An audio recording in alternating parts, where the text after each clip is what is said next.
साहिल, बहुत सारी चीजें हैं जो सामने आ रही है, क्योंकि माता पिता तो कहते हैं कि वो साहिल को नहीं जानते थे, लेकिन एक चैट में खुद साक्षी अपने दोस्त को बता रही है कि घर वाले जान गए हैं इसलिए दिक्कत है। ऊपर से साहिल कहता है कि बदला लेने के लिए हत्या कर दी।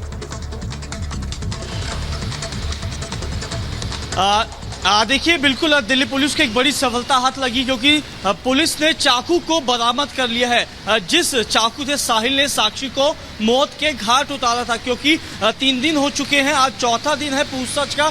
लगातार साहिल इंटेरोगेशन में अपने बयान बदल रहा था। पहले उसने रिठाला का ठिकाना बताया कि उसने वहां पर चाकू फेंका है, लेकिन पुलिस को वहां पे चाकू नहीं मिला। लेकिन बीते दिन पुलिस ने और गहनता से पूछताछ करी तो उसने खुलासा किया कि दिल्ली के रोहिणी सेक्टर 11 के जंगल के अंदर उसने हत्या करने के बाद चाकू को फेंक दिया था। फिलहाल पुलिस ने चाकू को बरामद कर लिया है, फोरेंसिक जांच के लिए भिजवा दिया गया है। दूसरी तरफ अब पुलिस जल्द उस दुकानदार के पास पहुंचेगी जहां से साहिल ने हत्या से महज 10 से 15 दिन पहले चाकू को खरीदा था, क्योंकि अभी ये जानकारी निकल के सामने आ रही है कि जो मोबाइल फोन है वो भी कहीं ना कहीं पुलिस ने बरामद कर लिया है आरोपी साहिल का। लेकिन आरोपी साहिल इतना शातिर था, हत्या करने के बाद मोबाइल के अंदर से सिम कार्ड को बाहर फेंक दिया और मोबाइल को दूसरी लोकेशन में फेंक कर फरार हो गया था। फिलहाल पुलिस के हाथ यही सवाल है साहिल, यही सवाल है कि जिस मोबाइल फोन को बहुत इंपॉर्टेंट माना जा रहा था, उस मोबाइल को आप बता रहे हैं कि बरामद करें, लेकिन सिम कार्ड फेंक दिया है। अब इसके पीछे मकसद क्या हो सकता है? क्योंकि अगर साक्षी को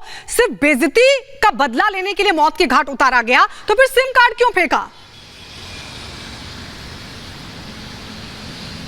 देखिए, पूछताछ में जो साहिल ने बताया वो ये जानकारी दी कि 28 यानी कि 27 मई को साक्षी, झबरू और उसकी जो फ्रेंड थी वो तीनों वहां पे पहुंचे जरूर थे और उसको टॉय पिस्टल से धमकाया गया था साहिल को। और यही बात जो थी साहिल के जहन में आ गई और इसी बात का बदला लेने के लिए वो 28 तारीख की दोपहर को ही शराब के नशे में धुत होके शाहपटेरी के तमाम इलाकों में घूम रहा था और साक्षी और उनके दोस्तों को ढूंढ रहा था। और शुरुआती तौर पे साक्षी सामने आ जाती है, जिसके बाद बिना सोचे समझे साक्षी को मौत के घाट उतार देता है। बिल्कुल बिल्कुल, पुरानी बातचीत से ये समझ आ सकता है कि क्या पहले से प्लान किया गया था या अचानक इस हत्याकांड को अंजाम दिया। साहिल, बहुत बहुत शुक्रिया। इस बीच बड़ी खबर दर्शकों को बताते हैं, साक्षी के दोस्त दिल्ली पुलिस प्रवीण से पूछताछ करेगी। साक्षी और साहिल के विवाद की वजह प्रवीण को ही बताया जा रहा है, लेकिन बड़ा सवाल यह है कि प्रवीण को क्या ये सब कुछ पता था? क्या प्रवीण और साहिल की भी आपस में कोई बातचीत हुई थी? क्या ये पता था कि वो किस तरह से साक्षी को धमका रहा है? और सवाल ये भी है कि उस वक्त जिस दिन ये घटना हुई है उस वक्त प्रवीण खुद कहाँ था?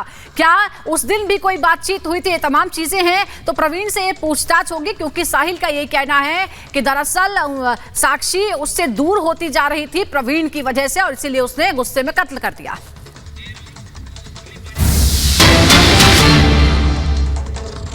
और इस बीच कुछ तस्वीरें आपको दिखाते हैं। देखिए, कैंडल मार्च की तस्वीरें हम आपको